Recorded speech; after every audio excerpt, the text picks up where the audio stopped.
Okay, so good afternoon, everyone. Welcome. Thank you for joining us today.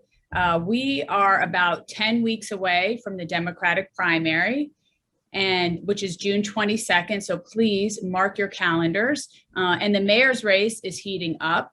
There is a lot of buzz about our first guest, Ray McGuire. And for those of you who don't know Ray, he was born and raised in Dayton, Ohio. He has 2 degrees from Harvard, one in business and one in law. He was for the last 15 years vice chairman at Citigroup, and he is a Wall Street legend. But Ray has also worked with a lot of corporate leaders to help and work with nonprofits and do something about systemic racism.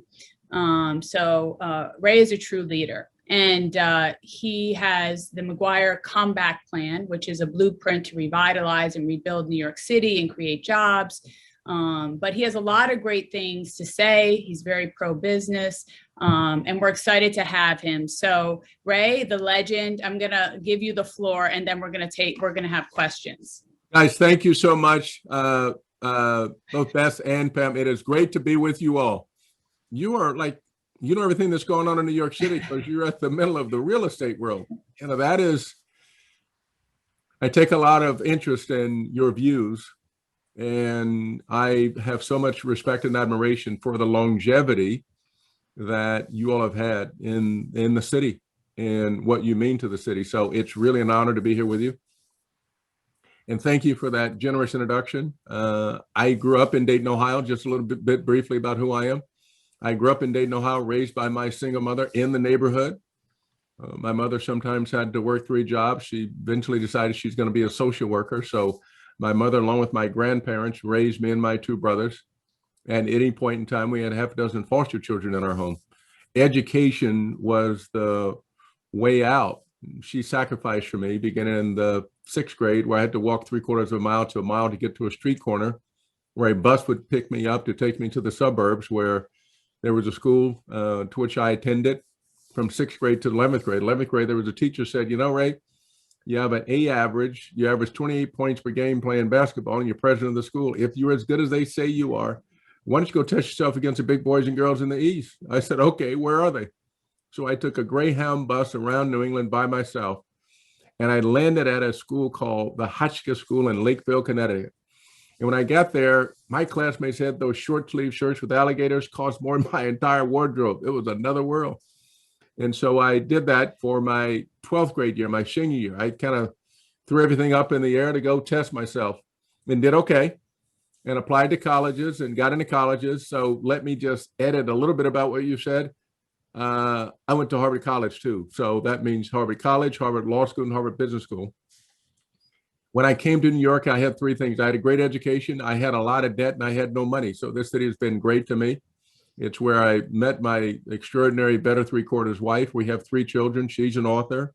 She's also a documentary film producer and a feature film producer.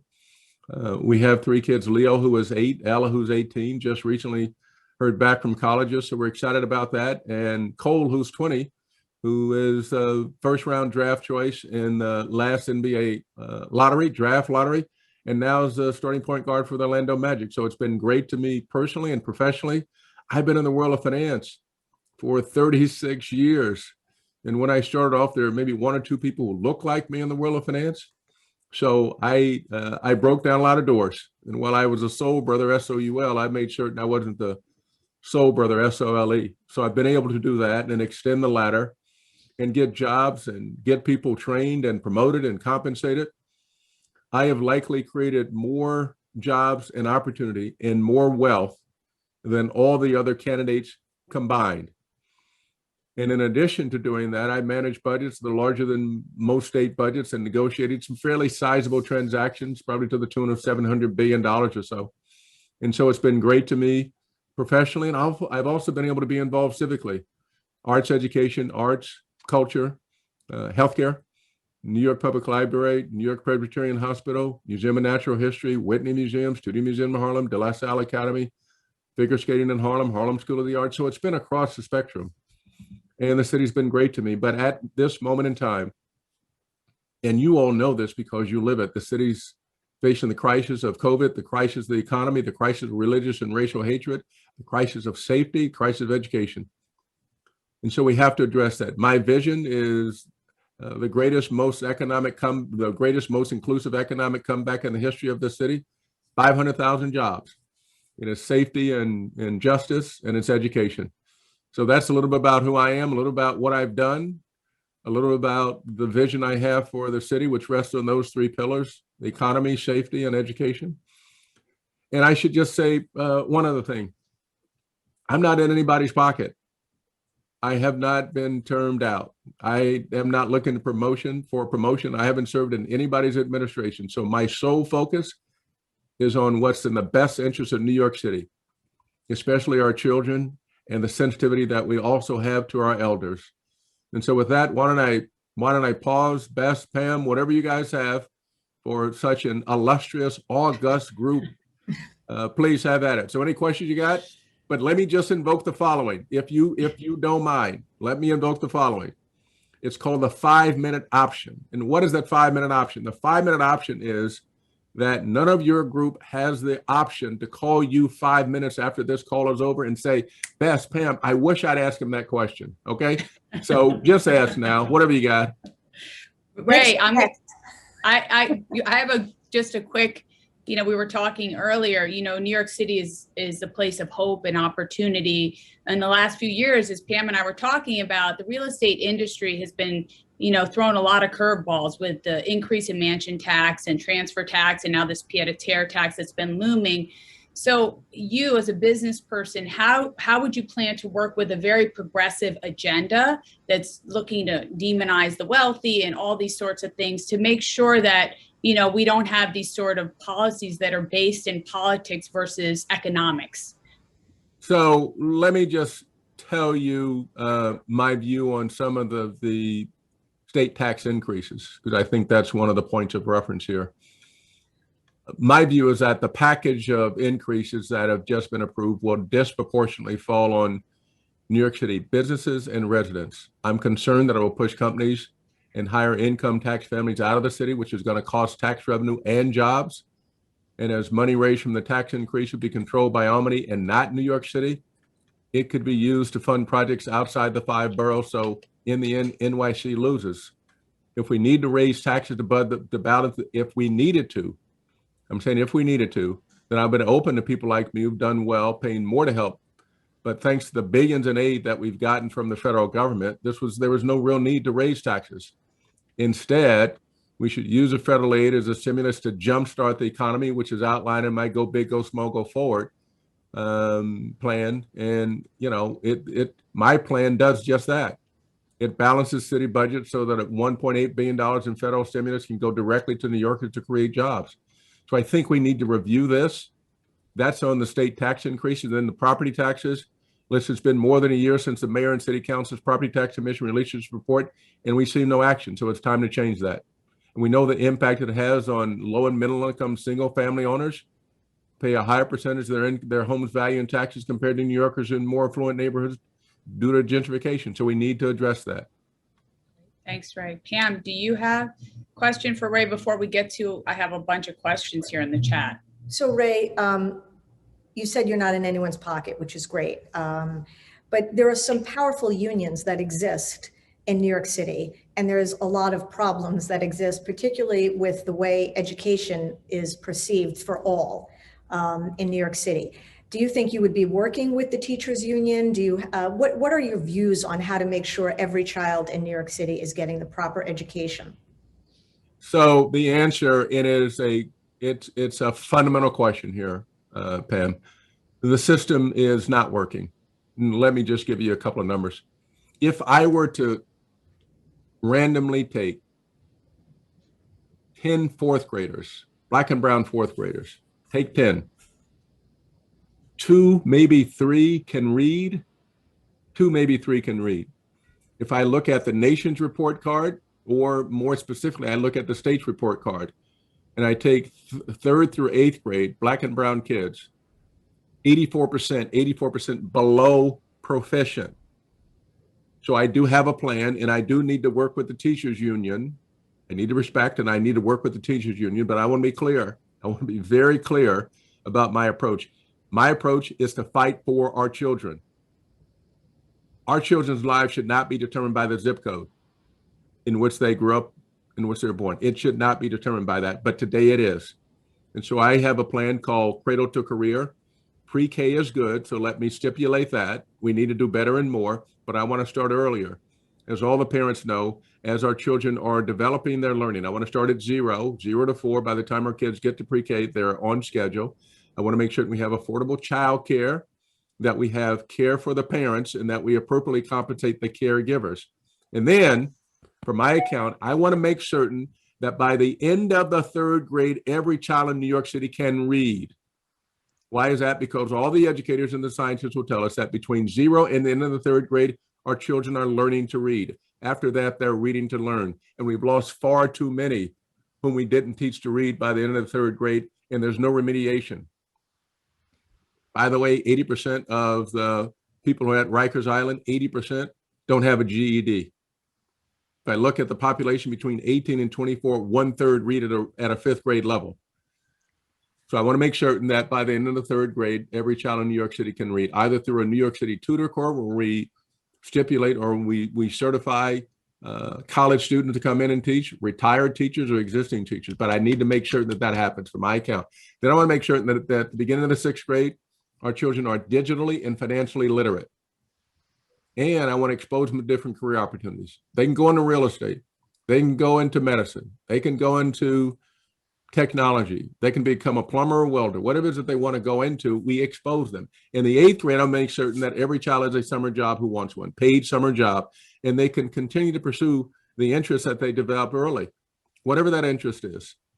And we have to admit that not everybody's going to want to become an artist, and not everybody's going to become a paleontologist. Some people want to become mechanics and painters. That's okay. Let's give them the wherewithal through the summer job to do that. So by the time they graduate, I need to increase that graduation rate. By the time they graduate, do 1 of 3 things. Go into that career job to which they've been exposed and had a summer job, and or go to a 2-year, 4-year college. That's from my account. And what I've said in my response to COVID is that we should have summer school. Parents can opt out, but we need to have summer school. And education needs to be the highest priority. I got no education. I can't get a job unless I do some kind of retraining to have a bridge, which is also part of my plan, to have the opportunities to meet the education level so that people can get gainfully employed in the jobs of today and the jobs of the future. So I have a plan in education. Today it's not working. We need to intervene. Highest sense of urgency because we're losing our kids. Thank you. Those are some scary statistics. So They are. thank you for answering that. Here's another question. We have some ahead of time. Some say Cuomo's plan to increase taxes on millionaires will only hurt the city's short-term and long-term recovery. What are your thoughts? I completely agree, which is what I said in kind of my opening comments here. The answer is I do think it has a long-term impact to the negative. I was not in favor of it, and I came out very clearly of not being in favor of it. I just want to be clear about something. I want every high taxpayer to be in this city, individuals and corporations. We need the tax revenue in order to do the things that all of us have become used to and having New York provide us a premium experience. We need the tax revenue. And we should also recognize that the real estate property owners, 50% of the revenue base in the city comes from the real estate property tax system or industry, right? And we recognize that in the budget, we took a 15% hit, a $2 billion hit to the budget because a decline in property taxes contribution to the overall budget. We need business. I am pro-business. I'm pro-growth, to be very clear. I want to be clear. I don't want anything lost in translation.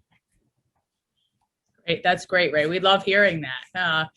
One of the questions is, what is your plan on affordable housing? I do have a plan on affordable housing. I love these questions because somebody looks like they've read rayformayor.com, www.rayformayor.com. So yeah, I have a housing plan. And what you all know is that when New York was building, we built 2.2 units of housing for every new private sector job. Today, that's probably 0.7.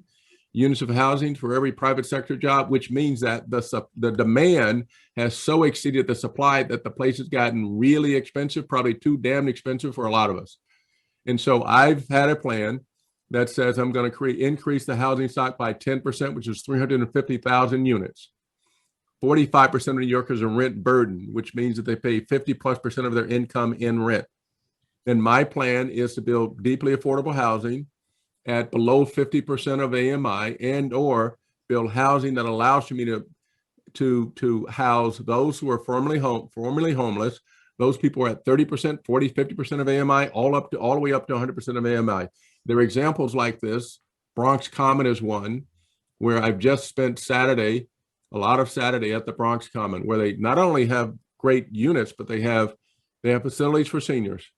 They have solar panels to help give power to the building. In addition to that, they have mixed uses. They will have a concert hall, which will be a great concert hall, outdoor space, indoor space. It's just a great example of what we can do. As you all also know, the largest component of any building has to do with the cost of land.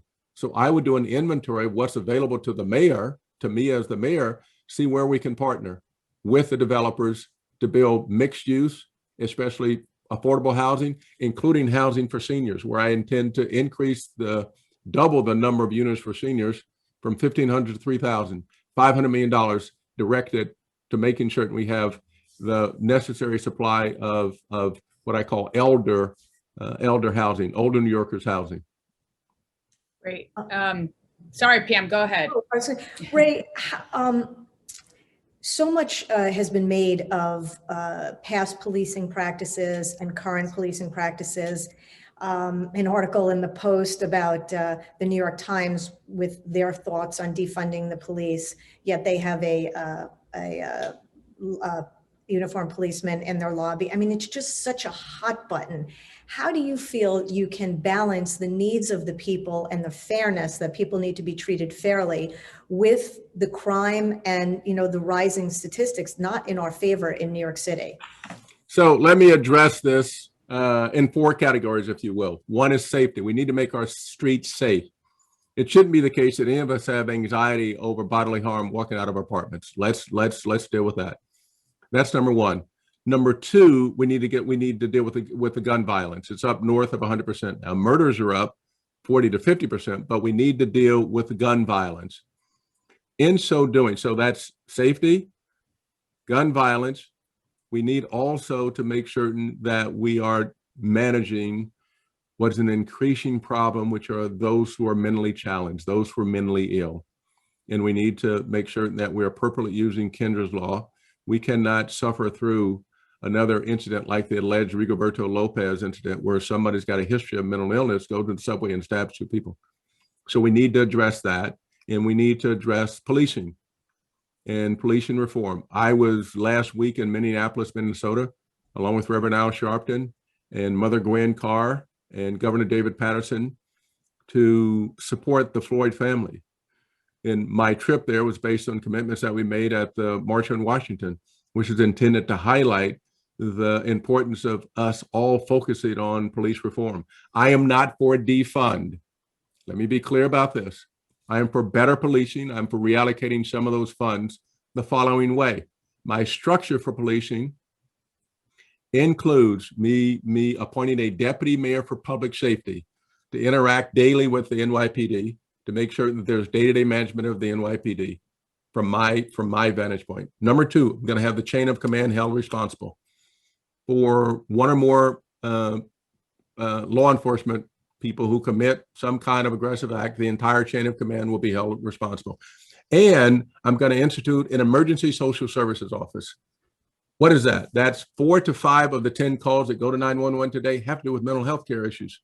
So what I want to do is have a 24-hour, 7-day-a-week emergency social services so they can sit with and either go before or with NYPD and intervene. And it gets to the culture that we need to have, which is respect, accountability, and proportionality. The reason that the divide between the NYPD and the communities exists because none of the serial abusers from we paid $200 million a year have been held accountable. And so we need to have some evidence of accountability, which is why I've set this structure up.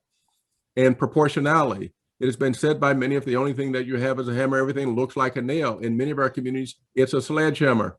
And so we need to address that. So that gets to respect, accountability, and proportionality. Restructure so that we begin to deal with that. Hold accountable those small number of officers who create an cloud over the entire force, which is not appropriate, but it is what it is. That creates perception, and there's no accountability, so that becomes our reality. And I want to make certain that the CCRB, it has full investigative authority. Rather than take 48 days to review video cam footage, I want them to take 48 hours. And then that begins to address some of the lack of trust and respect. And then I want to make sure we return to community policing. We used to have police athletic leagues. I want to return to that. I want to invest in community centers. Make certain that our students, that our children have access to summer jobs. I had a summer job. It kept me out of trouble. I've done a myriad of different chores, from laying tile to changing bedpans and digging ditches. But you know what? I had a summer job. It kept me out of trouble. I'm going to give a summer job. And I want to make certain, getting back to the gun violence, I want to make certain we address the I-95 pipeline, which is where the guns are manufactured in the 10 precincts to which they often end up. It is easier in many instances to get an illegal handgun than it is to get a legal tablet. So we know we have a problem, and I want to address that directly. So that's my view on how we deal with policing. Respect, accountability, proportionality. Let's take the guns off the street, invest in high crimes unit. Let's have better policing, and let's take some of those dollars and invest in the community. Such a great balance, Ray. I mean, you have what's called common sense, which it's really, I don't know where you have been all my life, but that was really perfectly said, because it's been hard during the pandemic. I've been in New York City throughout, and, you know, the police were not around a lot because they felt, you know, dehumanized a bit by this defund the police. And you said that so perfectly. So thank you. Great question, Pam, and really an excellent answer. So I'm inspired by the two of you also. Any perfection that I achieve is because of you two. Okay? Love it, Ray. All right, let me get another question, because we have a bunch of them. Everybody saying vote for Ray. We got a lot of this in here. People love you, Ray. There's a question about commercial real estate. What do you, I mean, that's a bigger, residential, as Pam and I were talking about, is in a different category. We happen to be, you know, it's fluid, it's moving. Commercial is a different animal. Do you have any plans or ideas for what to do with all this commercial real estate? You know, we're going to have to, it's 450 million square feet. We're going to have to be really creative about how we use the commercial real estate. My expectation is that while we're seeing a relatively low number of attendance at many of the larger offices of that, we won't return to what we were at full capacity. But I think you're going to have the leaders in these companies encourage their people to return. Clearly, as we get more into vaccination, get more into the numbers of the declining rates of incidents of COVID, I think that's going to lessen. People are going to be more encouraged to return to their offices. You know, the New York experience is a dense experience. We need to make certain that that density is one that we can pursue with safety. And so, while I don't think we're going to get back to the historic levels, we will get back. In the interim, I think we can do some conversion, given where we are with the number of homes that exist for those people who I want to get from homeless immediately through shelters into some form of dignified living. And maybe there's a way, and I know there's been talk about this, as a way to do some conversion, but just remember, that's going to be more permanent conversion. So when we take the decision to convert and make these people's homes, make these sites people's homes, that's permanent. We're going to owe that. We have a moral and legal obligation. So if we decide to do that, and I understand where we are now with commercial real estate and decline in values because of the decline in attendance and population, but let's be really thoughtful about how we go about this. So I'd be in favor of doing some conversion. I'd be in favor of turning some of those commercial spaces into artist spaces, as an example, and subsidizing artists. I'd be in favor of using some of that commercial space to incentivize the formation of new businesses, which is part of my comeback plan. So there are ways that I would go about approaching the commercial real estate world. We need that tax base. That's 50+% of the tax base. So I'm more encouraged about the possibilities for commercial real estate than less. Great. That's exciting to hear. Ray, a few questions surrounding the hospitality industry in New York. So restaurants now have spread out into the streets. We haven't had as much traffic, but between the bike lanes, the bus lanes, the traffic, trying to support the restaurants. So it's sort of a two-part question. What's your goal to help support the hospitality industry? Because they do provide so much employment and they have suffered. And two, how do you feel about traffic, bike lanes, bus lanes, and just getting around New York? So on the first, restaurants are critical. I'm going to do whatever I can to support the restaurants in my Go Small, part of my Go Big, Go Small, 250 or 500,000 jobs. What I want to do is for the small businesses, this comes down to my Jobs Accelerator plan, 50,000 small businesses, which by definition include restaurants, to pay for half of their wages for 1 year, to help negotiate their retention of some percentage of the New York City sales tax receipts for 1 year, intervene to see if we can't get some of those fines. You know, you got some restaurants get 45 fines from 7 different agencies. That is completely, totally ludicrous. Just to be clear, that's ludicrous. So we need to make sure that we address that. And my plan would include reducing, if not completely eliminating those fines, some of which are going to be legitimate, but some are not. You get a $5,000 or $10,000 fine that you got to pay tomorrow, and there's nobody to whom you can make an appeal because they say they can't make an appeal. Nobody's in the office because of COVID. Well, they had enough people to come out and give me the fine. Now there's nobody to whom I can appeal. Ludicrous. Conundrum. So I intend to make certain that in addition to what I've just outlined, I need to cut the red tape. Right? I got too much bureaucracy. I'm going to have a deputy mayor for small businesses and to make sure that we focus on bringing restaurants in. Again, I'm pro-growth and restaurants. I need the restaurants there in order for this city to grow. So I am one who's going to be very supportive of the restaurants, and let's make sure that we can do to get them up and running. With respect to outdoor dining, I actually kind of like the outdoor dining. As I walk around different neighborhoods and see outdoor dining and see New Yorkers interacting, that is encouraging to me. That says that the pulse of the city is now going up.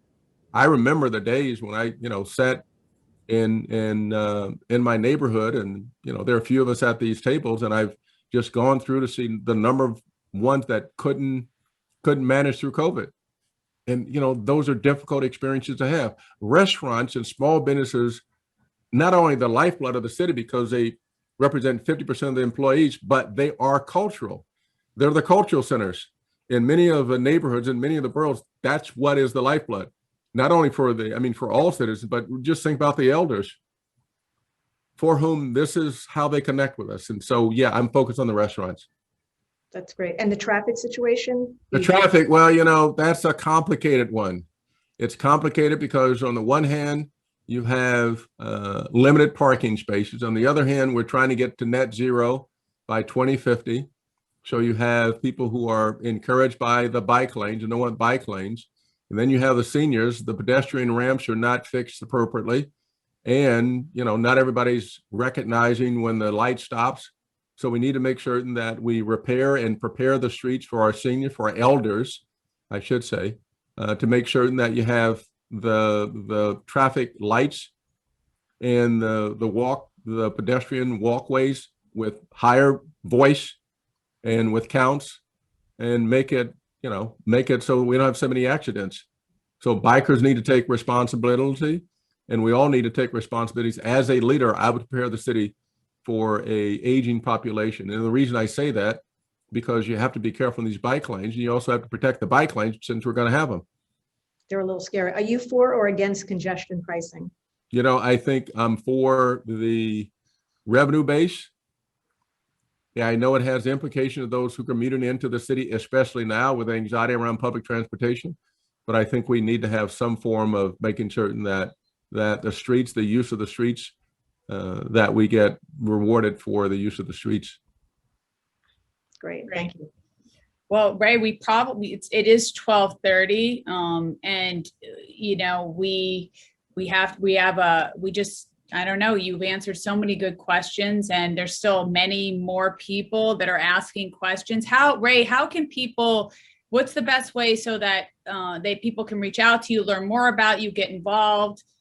Please tell us where they should go. So social media, which I imagine many of your many of your partners use is at rayformayor.com. And let me just pause. When you go to social media, it is likely that if you're anywhere on social media, that yesterday was, not a small day for us.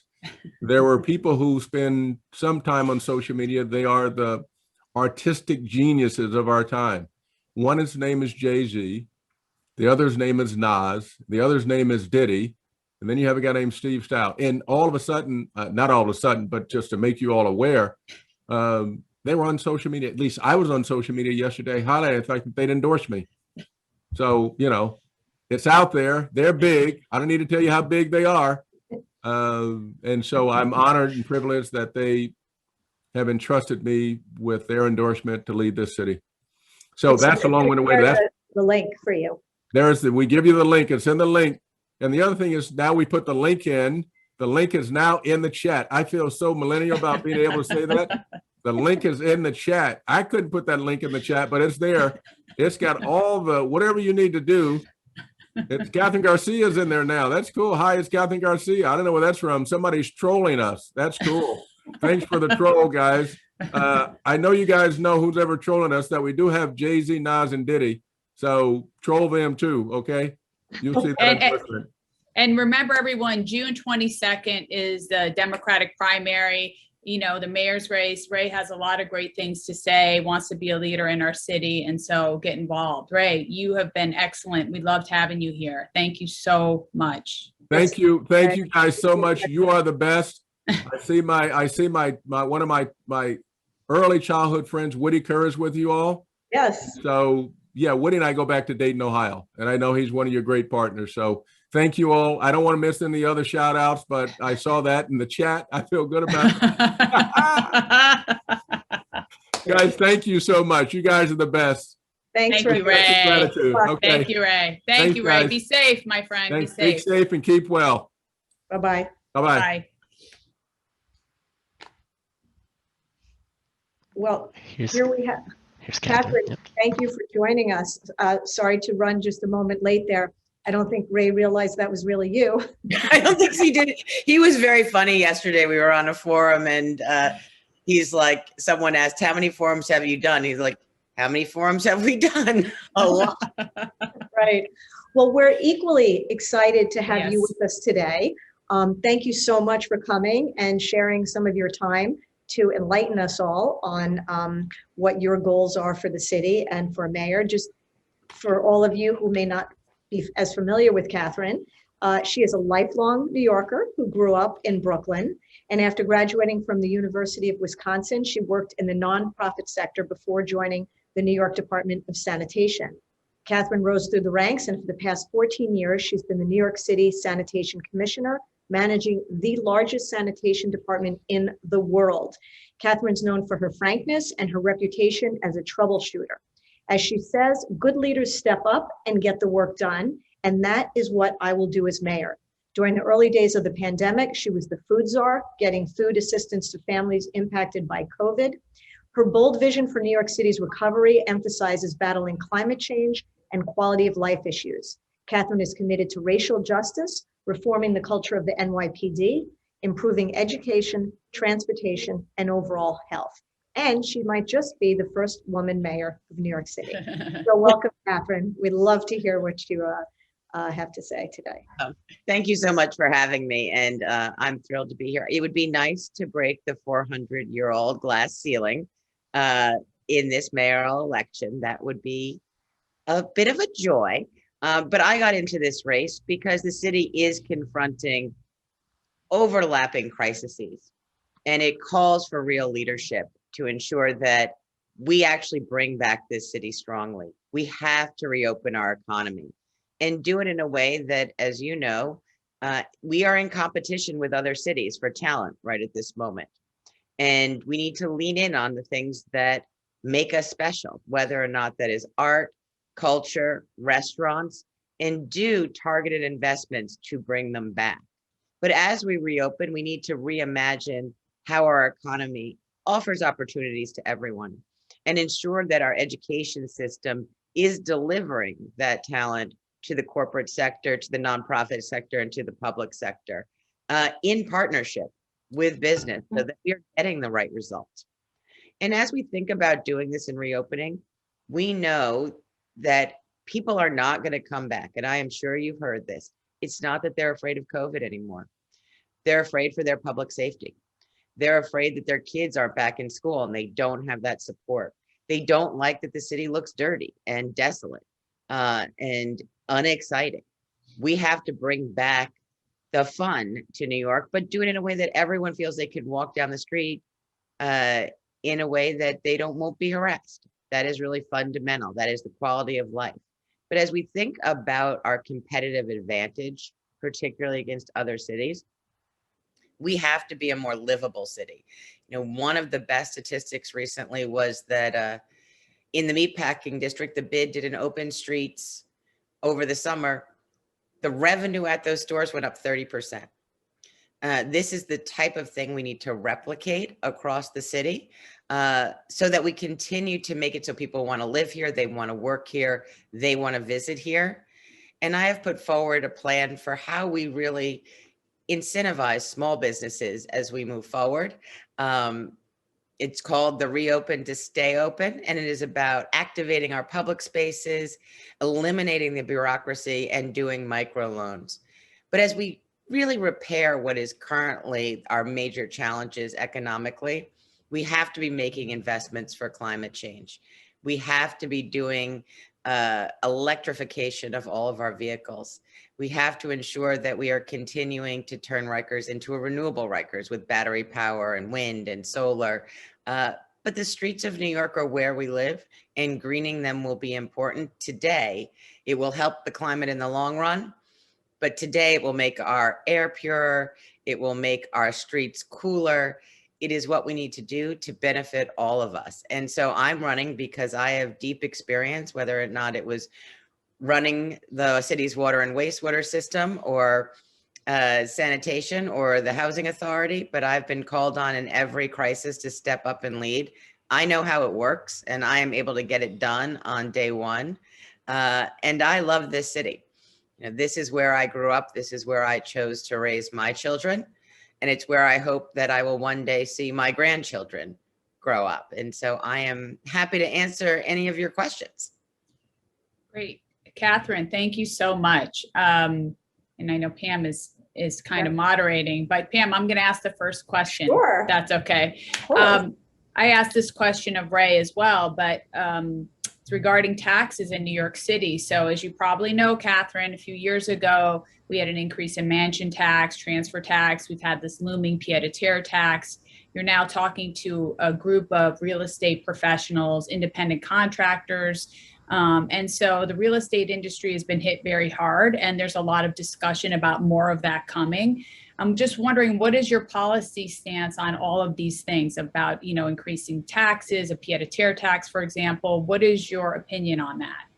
So, you know, I was probably one of the few candidates that stood up and said, I did not want to see a wealth tax, that we needed to be efficient in city government to deliver that. I'm super progressive about taxation at the federal level, but I don't want to make us be at a competitive disadvantage at the city level. And we know that we need people here. We need people, you know, buying their first apartment and then upgrading to their house. That needs to be part of it. And I have said on the pied-à-terre tax that, you know, for international, I could wrap my head around that, but I want to make sure that we're growing in the city. And that is my point of view on it. Great, thank you.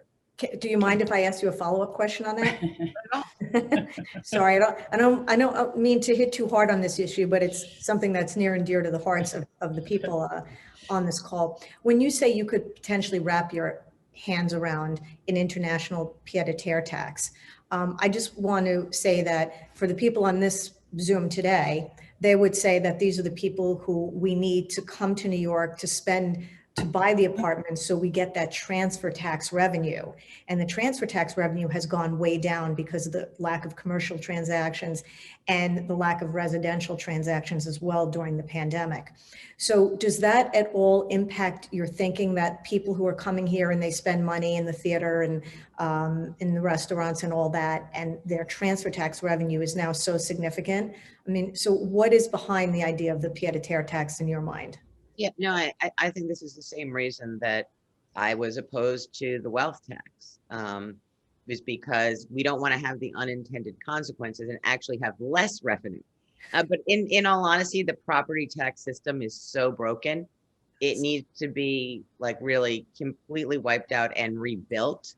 I could not tell you why my property taxes are what they are and why someone who might look, it's a house almost identical to mine, even in my own neighborhood, could have a wildly different bill. This is something that we need to tackle. It has always been the third rail in New York City, Yes. but it's time to fix it.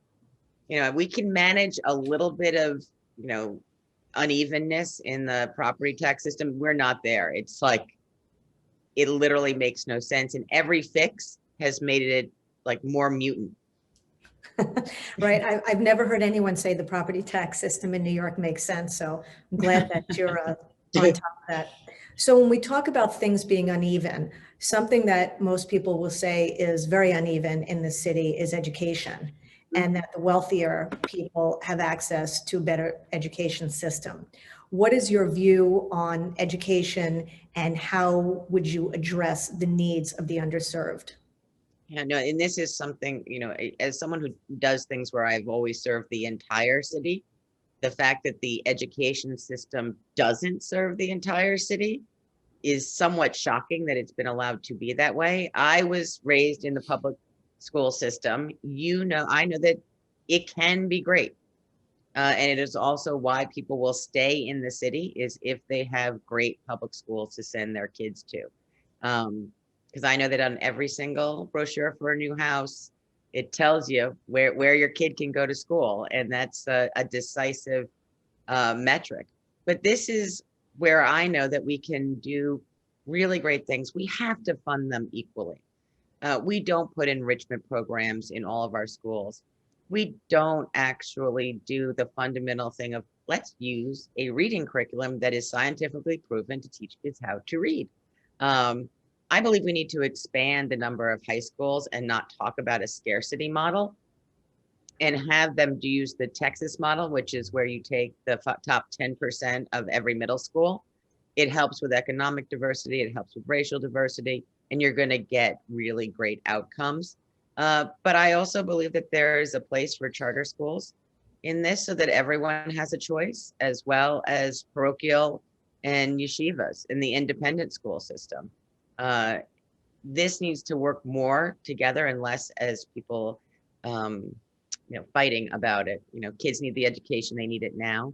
But we also need to ensure, as they are graduating, whether or not that's out of a trade school or out of a CUNY, that they have good internships, that they have a good first job, so that we end up with the talent that we need. Great, thank you.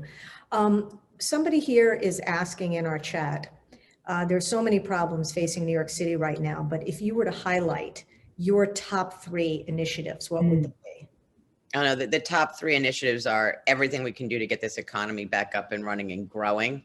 That is like number 1, because everything else flows from there. That we are really delivering top-notch services to everyone in the city, and that is police, fire, sanitation, education, the core fundamental foundation of what we need to do. And that we are really thinking long-term about climate and how that makes the city more livable. And what issues surrounding climate change would you focus on immediately? What's your top priority there? Top thing is, 1, we need to make sure that we are protected, that we are resilient in the face of, climate change. In fact, is actually here. California burned last year. Texas froze. So that is protecting our coastlines from storm surge and creating climate districts, so that the community can weigh in, as well as using soft infrastructure. That means rain gardens in our public sphere, and that means electrification, and across the board that we need to move towards more electrification. We can't do that until we have more electric power in the city, and that's going to be our big stumbling block. So I imagine that you probably are a fan of congestion pricing and trying to get some of these cars off the road. Is that part of your plan? I am a fan of congestion pricing and getting some of the cars off the road, but also making it easier for, doing time of day stuff to get it so that the trucks and the deliveries are happening and that we are not burdening small businesses or big businesses in Manhattan, because they do need to have their deliveries. Right. Bess, you have any? Yes, thanks, Pam. Kathryn, as you know, many businesses and jobs were lost during the pandemic, and still a lot of restaurants are closed. All these are big challenges for the city. I'm wondering, what is your plan to create jobs, to help businesses, that sort of thing? And so on the big business side, it's to work with them to make sure that they are coming back, that they are bringing their employees back to the office in a safe way. But the second real piece is, how do we support our small businesses? Because they are 50% of our private sector employment. And that includes giving them microloans so that they can stay open. There is also a tremendous amount of money coming from the feds and the state for these types of programs. And we need to ensure that we are getting that funding out to support businesses so that they can grow jobs. But it's also fixing our ULURP process and our land use process, because I am still stunned. I mean, I try and imagine, what if we had Amazon in Long Island City? What if we had the Industry City program? You are talking about tens of thousands of jobs. Yep. I have another question about policing and safety. What is your plan? How do you plan to work with the police to ensure that people are safe, but at the same time balancing so there's no sort of, like what we have going on right now with the Derek Chauvin trial, and that sort of, what is the balance there? How do you plan to work with the police and ensure safety, but at the same time balancing criminal justice reform and police reform? Yes, you can walk and chew gum as mayor and have both of these things. And some of it is just a straight up management problem. Discipline for the NYPD is completely opaque and takes absolutely forever. It doesn't actually have to be that way. They have outsourced discipline to the 5 DAs, the 2 US attorneys, and the AG, rather than having their chain of command responsible for clear and transparent discipline, which is how you rebuild trust. And I've done that. I ran a uniform force, and, strict discipline, it can be tough but fair, is how you keep moving day to day and don't have things become completely chaotic. We have to rebuild the morale of the NYPD, but we need to hold them accountable for the things we want to see. If you only measure arrests, you will only get arrests. If you are measuring community engagement, if you are measuring the overall incidents that are occurring and addressing it and having them work in partnership with the mental health community, if that's appropriate, particularly on homelessness, we need to be doing that. And I also have said they should be older. They should start at 25, and that new recruits should live in the city, which I know requires state legislation, but I think it's important that everyone feels like they're working on this together. So when you say they should live in the city, I think that's a sentiment that we've heard a lot. And that leads me to the question about, it's pretty expensive to live in the city. Do you have any specific plans around affordable housing? It is pretty expensive to live in the city, or particularly to buy in the city. I won't even tell you what my parents bought their brownstone for back in 1970. Sort of like gives everyone I tell a heart attack. But we need to do a couple things. One, we just need to build more housing and make it easier to do construction for all income levels. And that is a DOB ULURP challenge. That is a bureaucratic challenge. The second is we need to ensure that we are stabilizing NYCHA with public-private partnerships and doing the RAD program and doing the blueprint. The other piece is we are needing to build, and we should build deeply affordable housing in the city so that we can ensure that there is that housing stock. But to be quite honest with you, we spend so much money on family shelters. If we just increased the voucher, we would save 2/3 of that money and have a much better outcome than we have today. Because then they would actually be able to go out and in sort of less expensive neighborhoods actually rent an apartment, which means you're going to get a better educational outcome. You're going to get a better career outcome. You're going to improve their health because it's less stressful than living in a shelter. Everything gets better when you give someone a permanent home. And we give people vouchers that you would never be able to find a home with. We try. Yes. So you mentioned shelters, homelessness, such a huge problem now, the mentally ill. Do you have any thoughts around how to solve or begin to solve those problems? And shelters, it's always not in my backyard. Somebody's asking, like, where do you think shelters should be located? How do you decide? You know, what's your positioning on that? You know, we first and foremost have to stop talking about our solution as shelters, because they are not a solution. And for family homeless, we need to get them into apartments right away. We need to give them the vouchers to make it so they can go get an apartment. We need to build the housing so they can get into it. We need to align where we end up with vacancies, both in our current affordable housing stock as well as within NYCHA, so that we are getting those families housed. It's cheaper. It's better for the family. For the folks who are street homeless or single adult, which is usually the population we see, often have underlying substance abuse or mental health issues, the streets can't be the option. And we know that it takes time to talk people into shelter when they have been on the streets because they say it's dangerous. First and foremost, we need to have more supportive housing. I've said that we need to have 10,000 new beds of supportive housing so that they can get the services they need on site, and that we are able to bring them to a place where they will be able to be more independent. But we need to be looking for permanent solutions, not, the way I feel is we've been on a gerbil wheel for decades and not really solving it. Yeah. Thank you. There is a nonprofit. There's an organization called The Bridge, which has, I think, $70 million, and they built 26 affordable housing units in the Bronx and Manhattan, and they're doing one in Brooklyn. And those are the sorts of solutions I think that would help a lot. I have a question, another question someone sent in, Kathryn. It says, with your work as the COVID-19 food czar, you help distribute free meals at hundreds of schools across the city. Given your experience, what do you feel is the biggest challenge facing New York City students today, and how do you plan to work towards solutions? Yeah, no, that was, yes, I delivered another million a day when I was doing 500,000 of delivery during that period. The need was just astronomical, but hopefully we'll not be back there ever again.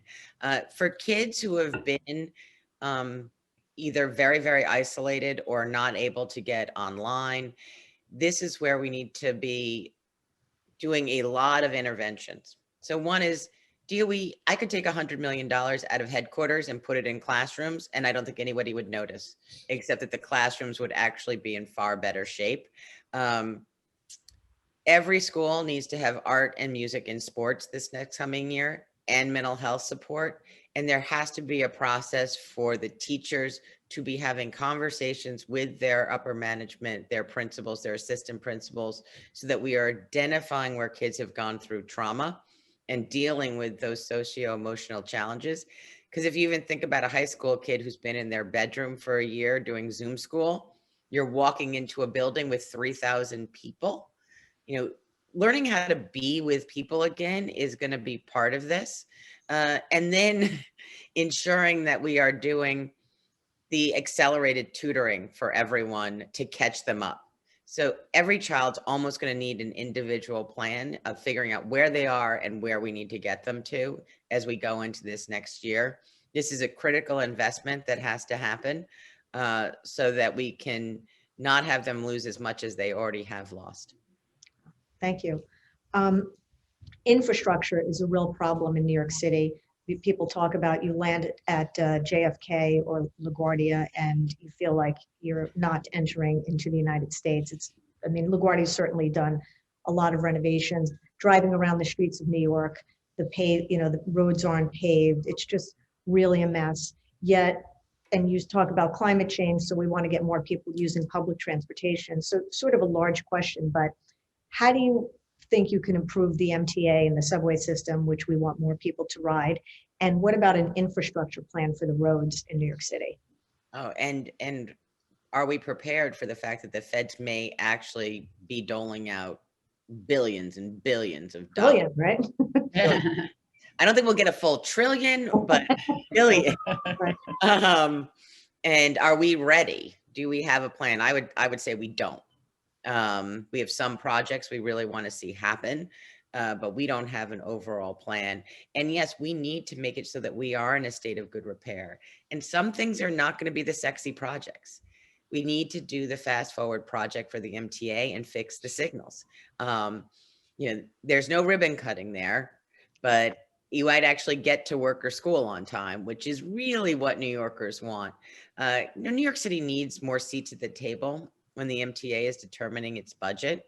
I don't want to take over the MTA because there's so many intricacies about how their debt service works that it was a little hard to unwind, but we need to have more discussion about what we're doing and what needs to happen here. We know also that we can use buses to create more lines, particularly in transit deserts in the outer boroughs, and ensure that it's like a one swipe wherever you are. That is really critical for the MTA moving forward. But we also need to do street reconstructions and make it so that they don't open the street and, you hope that before you retire, they might actually close the street again and get it back to at least a smooth surface. This all takes far too long. And that's partly the bureaucracy of the city, but we need to be making investments. And then there's some big infrastructure. Gateway needs to get done. The tunnels the Amtrak tunnels need to get done. The BQE needs to get done. And that everyone has just kicked that can down the road. So there are some really big projects that I want to see happen. And some will be outside the public eye and some need to be really up front and center. But having a program, I'd say the only place that ended up happy in the last 8 years is for some reason, Staten Island got a tremendous amount of repaving and is in some ways doing better than some of the other boroughs in terms of their street reconstructions. Right.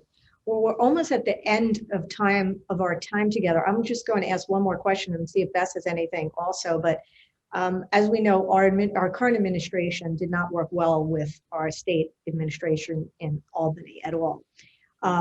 Moving forward, how would you see yourself partnering with Albany?